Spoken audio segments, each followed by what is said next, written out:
الحمدللہ الذی ذی العزت والعلا والصلاة والسلام علی سید الانبیاء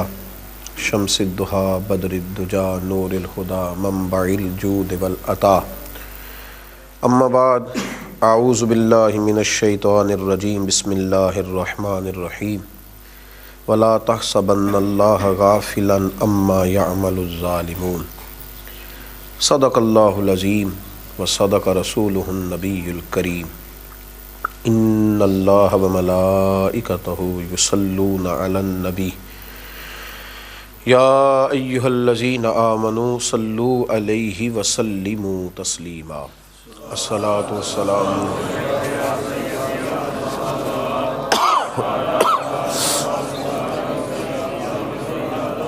الصلاۃ والسلام علیک یا سیدی یا رسول اللہ وعلی آلک واصحابک یا سیدی یا حبیب اللہ اللہم صلی علی سیدنا و مولانا محمد معدن الجود والکرم وآلہ وصحبہ وبارک وسلم۔ راہ عمل کی ہماری آج کی اس نشست کا عنوان ہے ظلم سے بچیے، زیادتی سے پرہیز کیجیے۔ وہ ظلم چاہے زبان کے چند فکروں کا ہی کیوں نہ ہو، وہ زیادتی چاہے ہمارے لب و لہجے کی ہی کیوں نہ ہو، چاہے ہماری نظروں کا ترچھا پن ہی کیوں نہ ہو، ہر قسم کی زیادتی سے، ظلم سے پرہیز کریں۔ راہ عمل کے رستوں میں سے یہ رستہ اتنا اہم ہے، اتنا ضروری ہے کہ اگر سفر کرتے کرتے کسی شخص کے پاس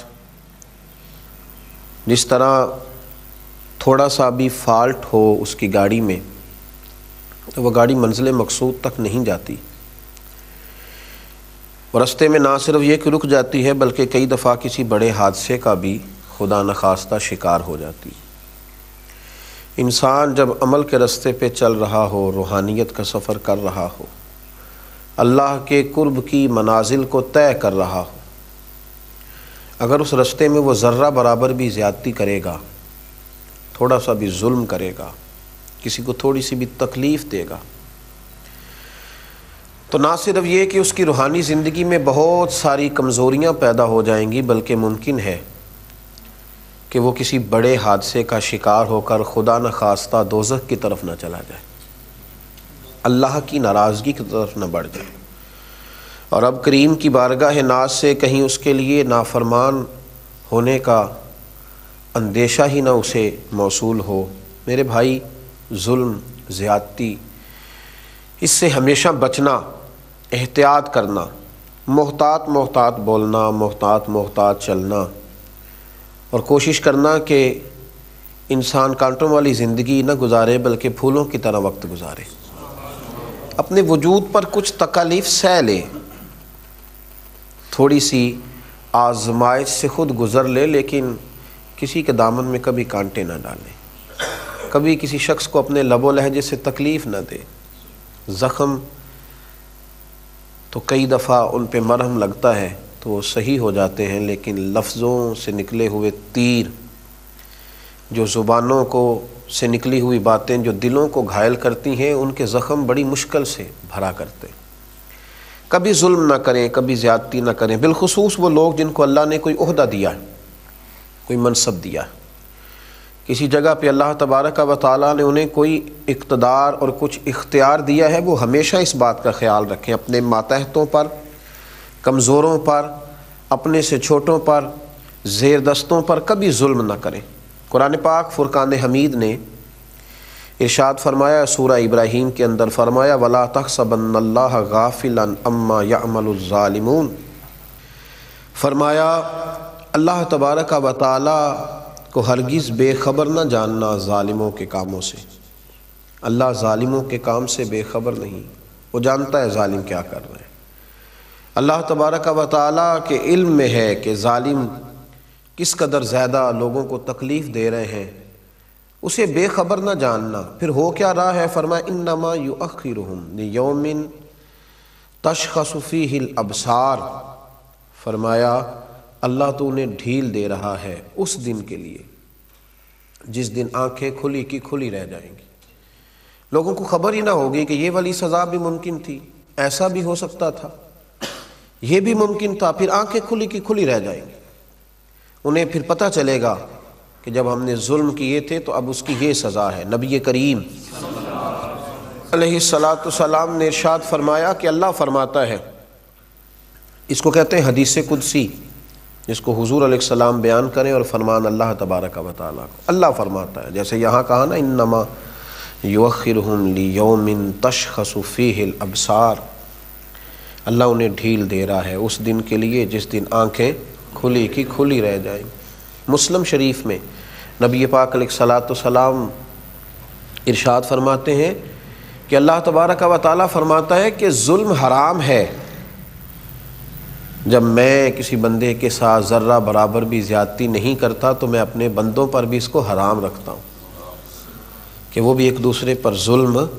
نہ کریں۔ یار کتنا خوبصورت اور صاف ستھرا اور کتنا زبردست یہ فکرہ ہے، کس کا زیادہ اس جملے کے اندر طاقت ہے کہ نبی پاک صلی اللہ علیہ وسلم نے فرمایا کہ قیامت کے دن جو اندھیرے تمہیں گھیریں گے نا، قیامت کے اندھیروں میں سے سب سے بڑا اور گمبھیر اندھیرا تمہارے ظلم کا اندھیرا ہوگا۔ جو اندھیرے تمہیں قیامت میں گھیر لیں گے، ظلم قیامت کی تاریکیوں میں سے تاریکی ہے، یہ تمہارے راستے کی رکاوٹ بنے گی۔ یہ وہاں جنت کی طرف جب تم جا رہے ہوگے تو اندھیرا کر دے گی تمہارے آگے۔ ظلم قیامت کے اندھیروں میں سے ایک اندھیرا ہے۔ نبی پاک صلی اللہ علیہ وسلم نے صحابہ سے سوال پوچھ لیا، فرمایا بتاؤ مفلس کون ہوتا ہے، غریب کون ہوتا ہے؟ بتاؤ تم میں مفلس کس کو سمجھتے ہو، غریب کون ہوتا ہے؟ صحابہ نے عرض کی یا رسول اللہ صلی اللہ علیہ وسلم ظاہر سی بات ہے، جس کے پاس پیسے نہ ہو، مکان کرائے کا ہو، بیچارہ تنگ دست ہو، مجبوری میں وقت گزار رہا ہو، ہم اسے مفلس اور غریب کہتے ہیں۔ تو حضور صلی اللہ علیہ وسلم نے فرمایا نہیں، یہ بھی بخاری مسلم کی حدیث ہے، فرمایا نہیں بھائی، میری امت میں تو مفلس اور غریب وہ ہے جو قیامت کے دن احد پہاڑ کے برابر نیکیاں لے کے آئے گا۔ اب یہ ایک نئی بات ہے کہ احد پہاڑ کے برابر نیکیاں اور پھر بھی مفلس ہے، پھر بھی غریب ہے۔ تو حضور صلی اللہ علیہ وسلم نے فرمایا نیکیاں احد پہاڑ کے برابر ہوں گی، نفل، عبادتیں، ریاضتیں، تلاوتیں، حج، عمرے، بڑا کچھ، لیکن جب اس کی نیکیوں کا ڈھیر لگے گا نا تو وہ لوگ بھی آئیں گے جن کو گالیاں دیا کرتا تھا، وہ لوگ بھی آئیں گے جن کو ستایا کرتا تھا، اس کے وہ ملازم بھی آئیں گے جن کو جھڑک دیتا تھا، اس کے وہ غریب رشتہ دار بھی آئیں گے جن کو رسوا کرتا تھا، اور اس کے محلے کے وہ کمزور لوگ بھی آئیں گے جو صرف اپنی کمزوری کے سبب بول نہیں پاتے تھے، دل ٹوٹتے تھے، بستر میں رضائی میں منہ دے کے روتے تھے لیکن بیچارے بول نہیں پاتے تھے، وہ سارے آئیں گے اور اللہ کے حضور عرض کریں گے مالک اس پرہیزگار سے، اس تقوی والے سے، اس نمازی سے، حاجی سے پوچھ ہمارے ساتھ کتنے ظلم کیے۔ نبی پاک علیہ السلام نے فرمایا پھر اس کی نیکیاں بٹنی شروع ہوں گی، جس کو مارا کچھ نیکیاں وہ لے جائے گا، جس کا مال دبایا کچھ نیکیاں وہ لے جائے گا، جس کو کمزور ہونے کی وجہ سے ستایا کچھ نیکیاں وہ لے جائے گا۔ جب نیکیاں بٹ جائیں گی، ابھی بھی کچھ لوگ ہوں گے جن پر ظلم کیا تھا، ابھی بھی لوگ ہیں، نیکیاں ختم ہو گئیں، پھر ان لوگوں کے گناہ اس پر ڈالے جائیں گے۔ اللہ کے محبوب فرماتے ہیں کہ اس ظلم نے اسے کنگال کر دیا، اس کے احد پہاڑ جتنی نیکیاں تھیں پر ظلم نے مفلس کر دیا، غریب کر دیا، اس کے لب و لہجے کی زیادتی نے، اس کے لفظوں کے تیچھے پن نے، اس کی نگاہوں کی ترش روی نے تکلیف دی، لوگوں کو اذیت دی۔ اس لیے میرے نبی پاک علیہ السلام سے عرض کیا گیا تھا یا رسول اللہ صلی اللہ علیہ وسلم ایک خاتون بڑا ہی صدقہ کرتی ہے لیکن اپنی زبان سے لوگوں کو تکلیف دیتی ہے، حضور نے فرمایا جہنم میں جائے گی۔ عرض کی یا رسول اللہ صلی اللہ علیہ وسلم ایک عورت پنیر کے خشک ٹکڑے صدقہ کرتی ہے لیکن ہے میٹھی، بیٹا کہہ کے بلاتی، وہ بوڑھی اماں بیٹا کہہ کے بلاتی ہے، وہ کسی سے شفقت کرتی ہے، اس کا انداز بڑا نرم ہے، اگرچہ غریب ہے، پنیر کے خشک ٹکڑے صدقہ کرتی۔ میرے محبوب مسکرائے اور مسکرا کے فرمائے رب کریم اپنے فضل سے اسے جنت عطا کرے گا، وہ جنت میں جائے گی، وہ خاتون اللہ اسے جنت دے گا، اس لیے کہ وہ اللہ کے بندوں کو تکلیف نہیں دیتی، وہ اذیت نہیں پہنچاتی۔ کبھی بھی ایسے رویے نہ اختیار کریں، کبھی بھی اس طرح کا لب و لہجہ نہ بنائیں، کبھی بھی اس طرح کا مزاج نہ بنائیں کہ جس سے لوگوں کو تکلیف پہنچے۔ ہمارا تھوڑا سا ظلم، تھوڑا سا جبر، تھوڑی سی زیادتی یہ بہت بڑی تکلیف کا سبب بنتی ہے۔ اور پھر نبی پاک صلی اللہ علیہ وسلم نے فرمایا اپنے بھائی کی مدد کرو، چاہے وہ ظالم ہو یا مظلوم ہو۔ ایک پہلو یہ بھی ہے اس عنوان پر، اپنے بھائی کی مدد کرو چاہے وہ ظالم ہو یا مظلوم ہو۔ تو صحابہ نے عرض کی یا رسول اللہ صلی اللہ علیہ وسلم مظلوم کی مدد تو سمجھ میں آتی ہے کہ ظالم کی مدد کیسے کریں؟ مظلوم کی مدد کرنا تو سمجھ میں آیا، ظالم کی مدد کیسے کریں؟ نبی پاک علیہ السلام نے فرمایا اسے ظلم کرنے سے روک دو، یہ تمہاری طرف سے اس کی مدد ہو جائے گی، اسے روک دو ورنہ بڑا الجھ جائے گا قیامت کے دن، بڑی تکلیف میں آ جائے گا۔ اسے روک دو، اس کا ہاتھ تھام لو، اگر تم اسے بھائی جانتے ہو تو جاؤ جا کر کے منع کرو کہ اپنی بہو پر ظلم نہ کرے، جاؤ جا کے منع کرو کہ اپنی بیوی کو نہ ستایا کرے، جاؤ اسے جا کر کے بتلاؤ کہ اپنے سسرال والوں کو تکلیف نہ دے، جاؤ اسے جا کے کہو کہ اس کی وجہ سے اس کے کئی ملازم درد میں ہیں، تکلیف میں ہیں، ہاتھ پکڑ لو، منع کرو، اس کی مدد ہو جائے گی، وہ بچ جائے گا قیامت کی تاریکیوں سے۔ میرے رسول پاک علیہ الصلاۃ والسلام نے فرمایا جب زمین پہ ظلم ہوتا ہے تو پھر زمین پہ قحط ہوتا ہے، پھر زمینیں فصلیں اگانا چھوڑ دیتی، پھر زمین خوشگواری اور خوشحالی پیدا کرنا چھوڑ دیتی ہے۔ جب زمین پہ ظلم ہوتا ہے تو پھر زمین پر قحط ہوتا ہے، یہ یاد رکھنا، قحط کا سما ہوتا ہے زمین پر۔ میرے رسول پاک علیہ الصلاۃ والسلام نے فرمایا جس بندے نے ایک بالشت برابر زمین پر ظلم کیا، اللہ قیامت کے دن 7 زمینوں کا طوق بنا کے اس کے گلے میں ڈال دے گا۔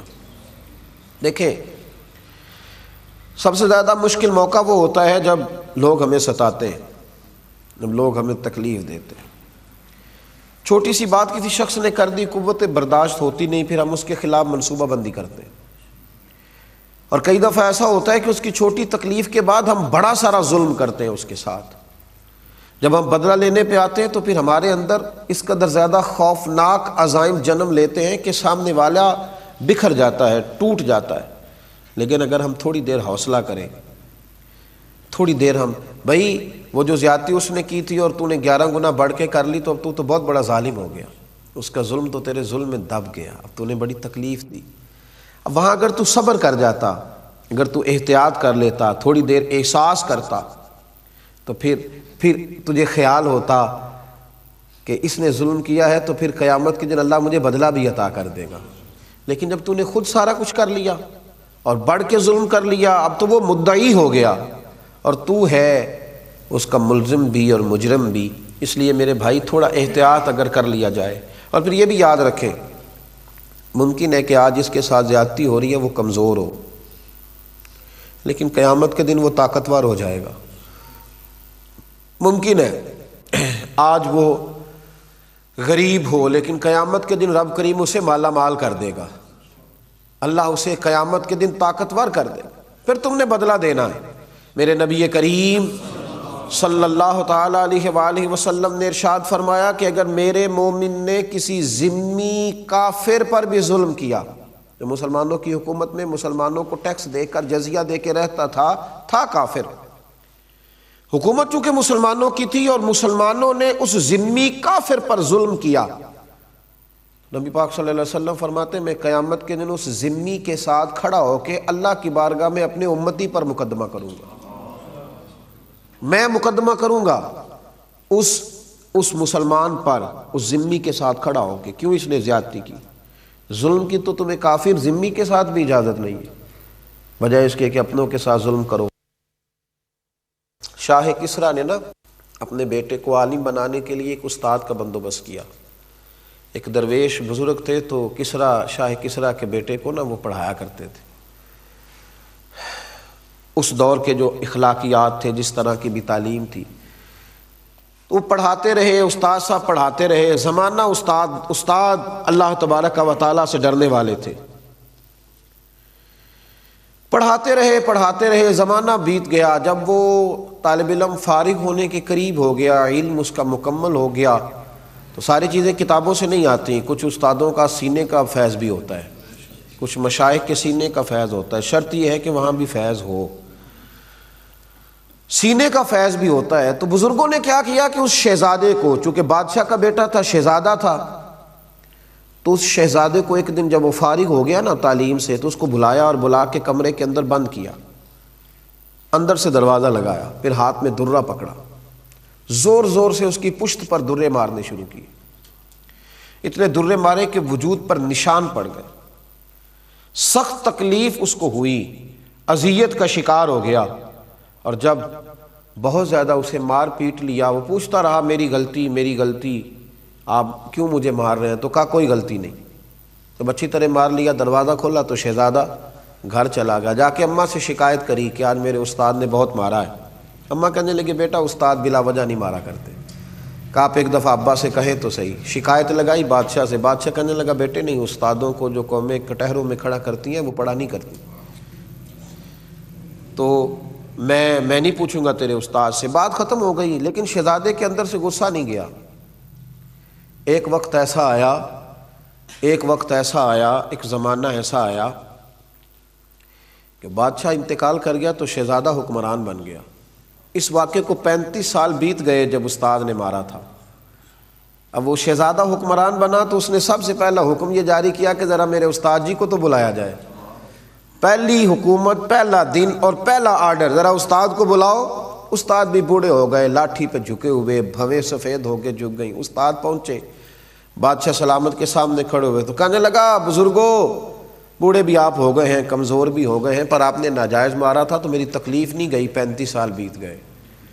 میں اس وقت بے بس تھا، کچھ کر نہیں سکتا تھا، آج طاقتور ہوا ہوں، بتائیے کیوں مارا تھا، کس سبب سے آپ نے مجھے مارا؟